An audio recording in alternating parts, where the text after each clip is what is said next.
Ever notice how some people seem bulletproof? Insults bounce off them. Manipulation fails against them. Pressure that would crush others barely registers. While everyone else gets emotionally destroyed by life, they remain untouched. What psychological armor are they wearing that you don't have? I am about to hand you 6 psychological weapons that will make you mentally untouchable. Not through denial, not through suppression, through genuine psychological transformation that makes you immune to attacks that devastate everyone else. Right now, people are getting inside your head. Your boss's criticism lives there rent free. That rejection from years ago still stings.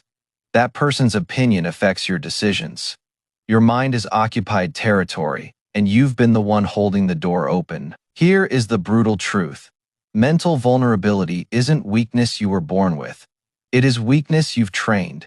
Every time you let criticism define you, you practiced being definable.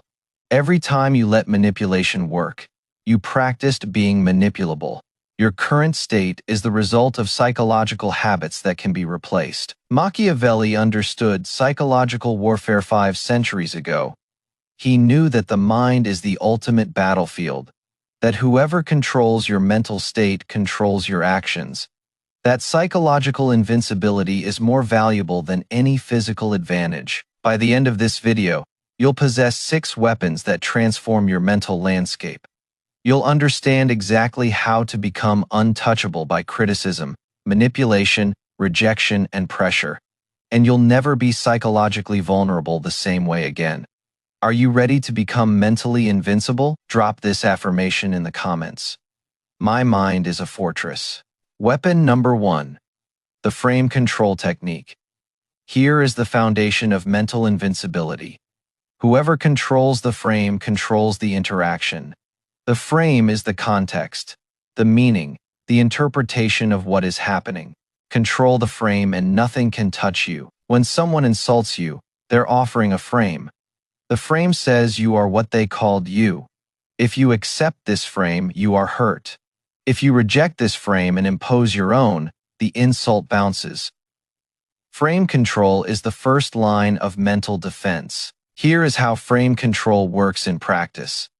Someone calls you stupid. Their frame is that you are stupid and should feel bad. Your frame is that they're revealing their own insecurity by attacking. You don't argue with their frame, you simply operate from yours. In your frame, their attack is confession, not verdict. Machiavelli wrote, "Everyone sees what you appear to be. Few experience what you really are." Frame control is about controlling what you appear to be, including to yourself. The frame you hold determines your experience of reality. Hold better frames, have better experiences. The powerful maintain their frame regardless of external pressure. They don't let others define situations for them. When attacked, their frame is that attacks show threat, not truth. When criticized, their frame is that criticism shows priority, not problem. Frame control makes every attack a compliment. Here is the practical technique. When something happens that could hurt you, immediately ask what frame makes this harmless or even helpful. Rejection becomes redirection. Failure becomes education. Criticism becomes free consulting. The frame you choose is the experience you have. Robert Greene observed, "Do not accept the roles that society foists on you. Recreate yourself by forging a new identity." Frame control is constant self-recreation. You are not the person they're trying to define. You are the person your frame says you are. Choose powerful frames. Drop this affirmation in the comments. I control the frame. Here is an advanced frame control technique. Preemptively frame situations before others can. Walk into a meeting with your frame already established.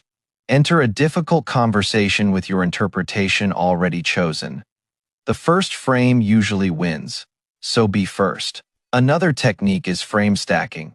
Don't rely on a single reframe. Have multiple ready.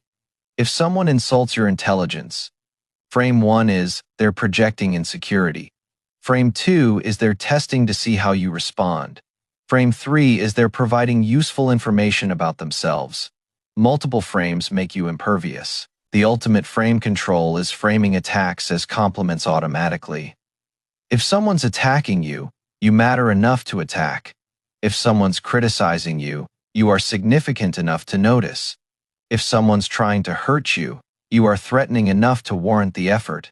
Every attack becomes evidence of your importance. Weapon number 2. Emotional sovereignty. Here is the weapon that makes you immune to manipulation. Emotional sovereignty is the absolute ownership of your internal state. No one gets access to your emotions without your explicit permission. Most people's emotions are public property. Anyone can access them. Push this button, get anger. Push that button, get fear. Push another, get shame. Manipulators exploit this open access constantly. Your emotional dashboard is available to anyone who wants to use it. Emotional sovereignty closes this access. Your emotions become private property with you as sole owner. When someone tries to make you angry, you notice the attempt and choose your response.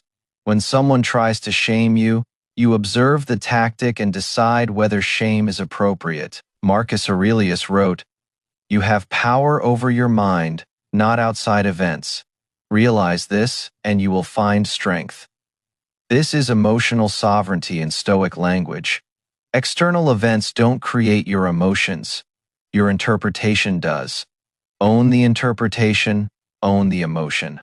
Here is the practical implementation. When you feel an emotion being triggered, pause. Ask whose agenda does this emotion serve. If the emotion serves you, feel it fully. If it serves someone trying to manipulate you, refuse it.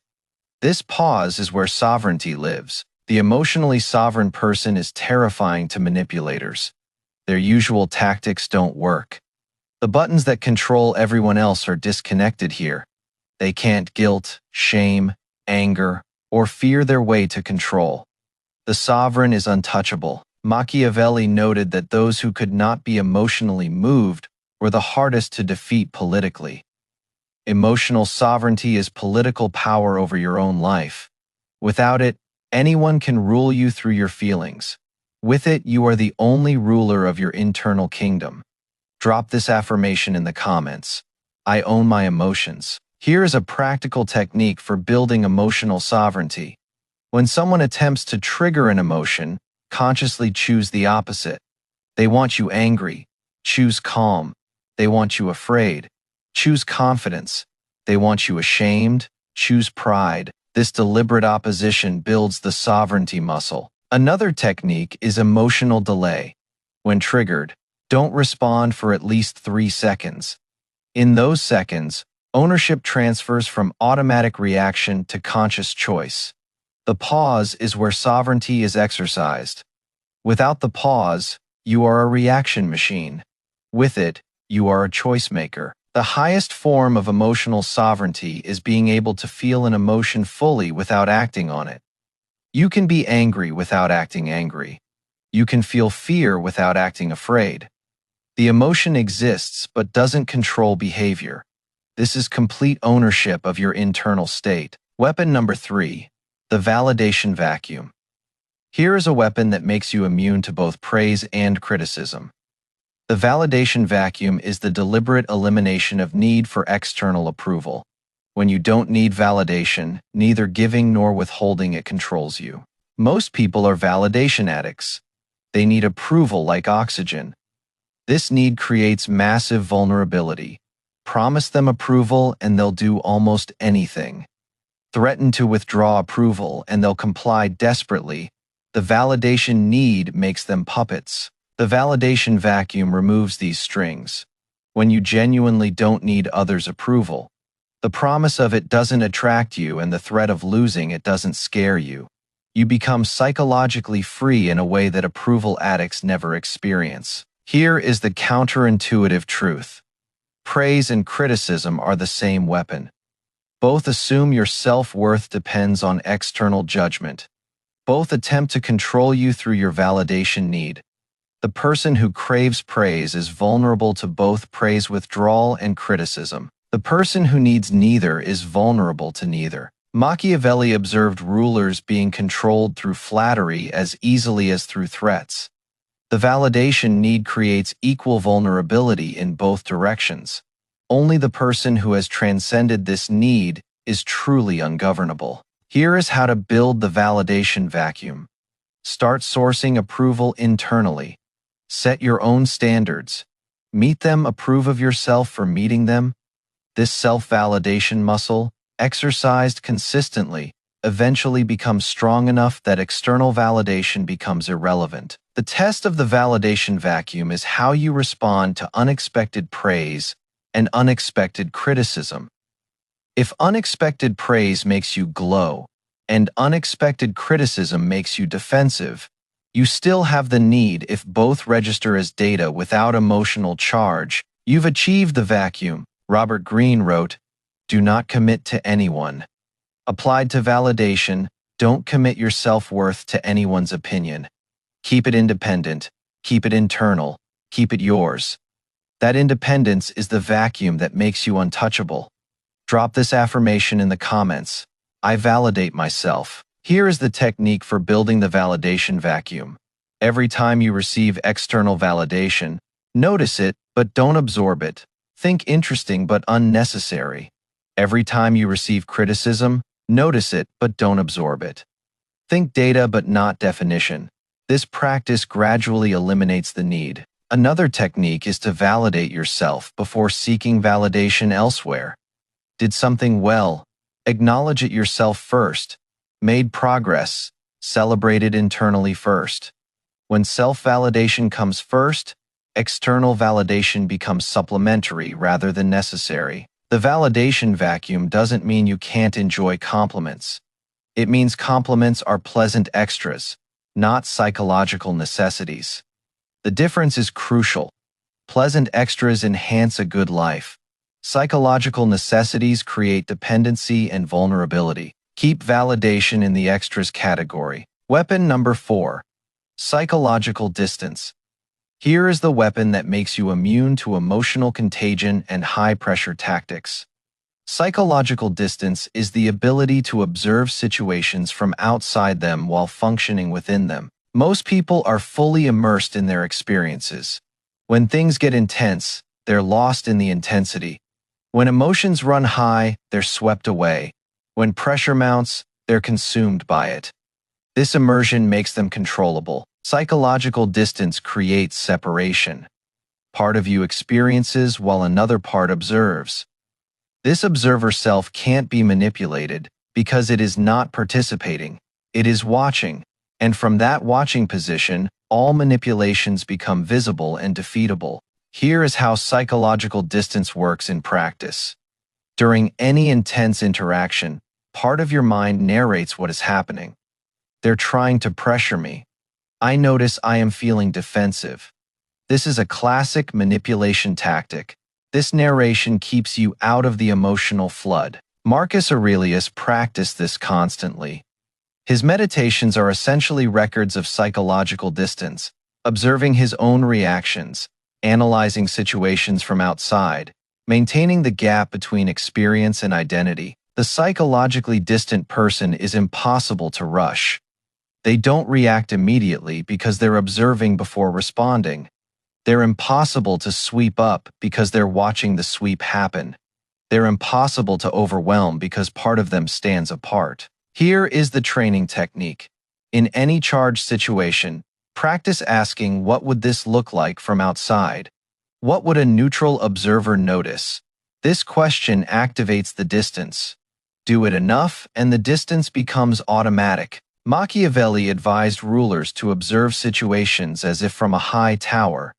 This distance allows strategic response rather than reactive response. Your psychological distance is your high tower. From there, you see clearly what immersion obscures. Drop this affirmation in the comments, I observe. Then respond. Here is a practical exercise for building psychological distance. During any conversation, practice being aware of both the content and the dynamics. What are they saying, and what is the underlying game being played? This dual awareness creates natural distance. Another technique is third Person narration. In your mind, describe what is happening as if watching a movie. The main character is being pressured. The antagonist is attempting manipulation. Observe how the scene unfolds.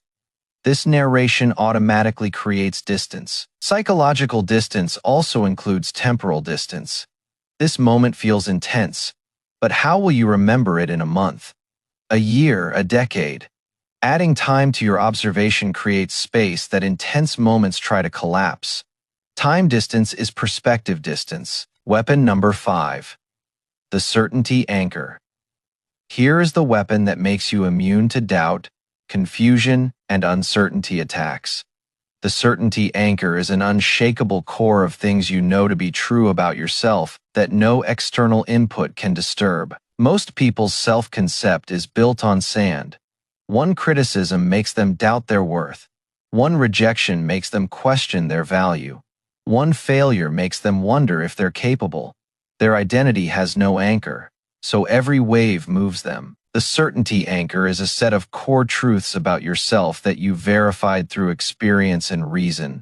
Not hopes, not wishes. Verified facts about who you are. These truths are immune to attack because they're based on evidence you've personally collected. Here is how to build your certainty anchor. List accomplishments you've achieved, skills you've demonstrated, values you've maintained under pressure, people you've genuinely helped. These are facts. When someone attacks your worth, check it against these facts. If the attack contradicts the facts, dismiss the attack. Machiavelli wrote, "The wise man does at once what the fool does finally." The wise person builds their certainty anchor before attacks arrive. The fool tries to build it during the attack and fails. Build yours now in peace so it is ready when needed. The certainty anchor makes gaslighting impossible. When someone tries to make you doubt your reality, you check their claim against your anchor. The facts don't support their version. Their version gets rejected. Your certainty holds because it is built on evidence, not opinion. Here is the practical exercise. Write down 10 things you know to be true about yourself that are supported by evidence. Not things you hope are true, things you've demonstrated. These 10 truths become your anchor. Review them when under psychological attack. Robert Greene noted, "Never seem perfect, but internally, have certainty about your proven capabilities." The contrast between external humility and internal certainty is powerful. You appear reasonable while being unmovable. Your anchor holds while others think you are flexible. Drop this affirmation in the comments. I know who I am. Here is how to strengthen your certainty anchor over time. After every accomplishment, document it. After every challenge you overcome, record it. After every value you uphold under pressure, note it. This documentation becomes your evidence file, the proof that makes your anchor unshakable. When attacked, physically or mentally review your certainty anchor. Someone says you are incompetent. Review your documented competencies. Someone says you are worthless. Review your documented contributions. The evidence defeats the attack because facts beat opinions. The strongest certainty anchors include not just what you've done, but what you've survived. Every difficulty you've made it through is evidence that you can handle difficulty. Every attack you've weathered is proof that you can weather attacks.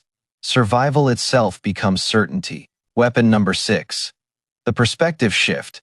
Here's the weapon that makes you immune to disproportionate reactions and emotional hijacking. The perspective shift is the ability to instantly zoom out to a wider view that makes any problem manageable. Most people's problems feel massive because they're viewed up close. The rejection feels world, ending because they're inside it. The failure feels permanent because they can't see past it. The criticism feels defining because it fills their entire view. The perspective shift zooms out instantly. That massive rejection in 5 years. You won't remember the person's name, that devastating failure. It is one data point in thousands you'll collect. That defining criticism, It is one opinion among billions on Earth. Here is the technique. When something feels overwhelming, apply the zoom outs. Will this matter in 5 years? What would this look like from the perspective of your entire life? How significant is this compared to real catastrophes? Each question widens the lens and shrinks the problem. Marcus Aurelius frequently applied cosmic perspective. He imagined viewing problems from the perspective of the stars, where human dramas become insignificant. This isn't minimizing, it is contextualizing. The problem is real, but its significance is chosen. The perspective shift also works forward in time. What will you think of this on your deathbed? What will this mean in the story of your entire life? These questions reveal how little most of our daily upsets actually matter in the complete picture.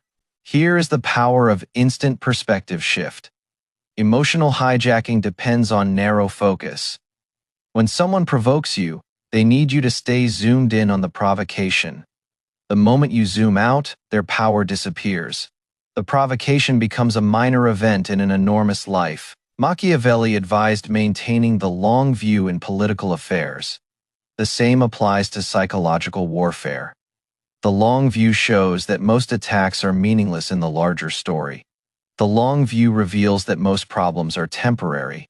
The long view makes you untouchable because nothing is big enough to touch you. Robert Greene wrote, "Never lose your head over a woman or man. Never lose your head over anything." The perspective shift is how you keep your head. Zoom out. Contextualize. Watch the problem shrink to its actual size. Then respond proportionally to that actual size. Drop this affirmation in the comments. I see the bigger picture. Here is a rapid perspective shift technique. When overwhelmed, immediately name 5 things more important than this situation: health, key relationships, life purpose, long-term goals, core values. This instant list puts the current situation in its proper small place. Another technique is the newspaper test. Will this be in tomorrow's newspaper? No. Then it is probably not as significant as it feels. Will you remember this in 10 years? No. Then it is probably not defining. These tests reveal actual rather than felt significance. The perspective shift also includes considering how many people have faced similar challenges and survived. Millions have faced rejection. Billions have faced failure. Countless have faced criticism. You are not special in facing difficulty.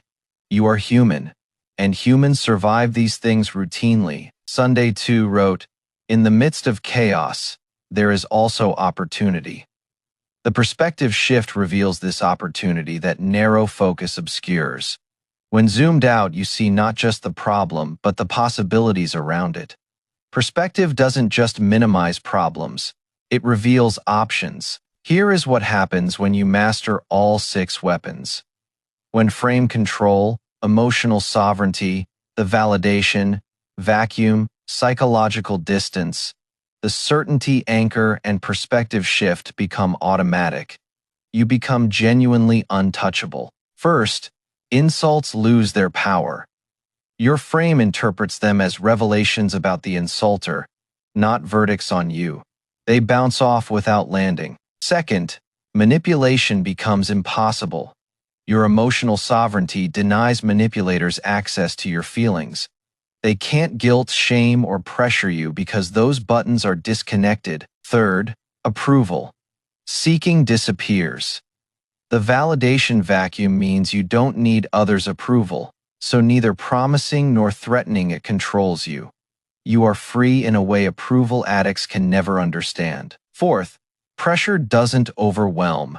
Psychological distance lets you observe pressure without being consumed by it. You respond strategically rather than reactively. Fifth, doubt can't take root. Your certainty anchor provides firm ground that no criticism or gaslighting can shake. You know who you are because you verified it yourself. Sixth, nothing feels disproportionately large. Perspective shift keeps everything in context. Problems shrink to actual size. Challenges become manageable. Life becomes navigable. Together, These 6 weapons create complete psychological protection. Frame control handles the meaning of attacks. Emotional sovereignty handles the feeling of attacks. The validation vacuum handles the social pressure of attacks. Psychological distance handles the intensity of attacks. The certainty anchor handles the doubt attacks try to create. Perspective shift handles the scale attacks try to inflate. No single weapon makes you untouchable, but all 6 together create overlapping protection where each weapon covers the other's gaps.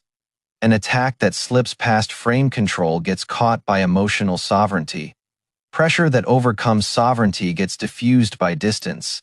The system is redundant and therefore reliable. If you've made it this far, you've just received complete psychological armor. Most people live their entire lives mentally vulnerable. They're touched by every criticism, moved by every manipulation, controlled by every approval. But not you. Not anymore. These weapons require practice. They don't become automatic overnight. But every time you use one, it becomes stronger. Every time you apply frame control, it becomes more natural. Every time you exercise emotional sovereignty, it becomes more complete. Practice is power. Most people will remain mentally vulnerable forever. They'll continue being touched by words, moved by manipulators, and controlled by approval. They'll live at the mercy of whoever chooses to attack them. But you now have the weapons to become untouchable. If this video handed you the weapons for mental invincibility, smash that like button. If you know someone who is psychologically vulnerable and needs these tools, share this with them. And if you want more content that makes you mentally formidable, subscribe and hit the notification bell. Now, drop this final affirmation in the comments. I am mentally untouchable. Remember, in a world full of mentally vulnerable people, the one who has mastered these weapons lives in peace, while others live in psychological chaos. Be that person, master frame control, emotional sovereignty, the validation vacuum, psychological distance, the certainty anchor, and perspective shift. Because mental vulnerability isn't destiny. It is a condition you are trained into and can train out of. The weapons exist. The practice is available. The only question is whether you'll do the work. Starting today, build your psychological invincibility. Your mind is the only thing you truly own. Protect it like the irreplaceable asset it is. The world will keep trying to get inside your head. Manipulators will keep pushing buttons. Critics will keep attacking. Life will keep testing. But with these 6 weapons deployed, none of it reaches your core. You observe it all from your fortress of psychological invincibility. Untouchable, unbreakable, free. Now go build your weapons. The vulnerable version of you is waiting to evolve.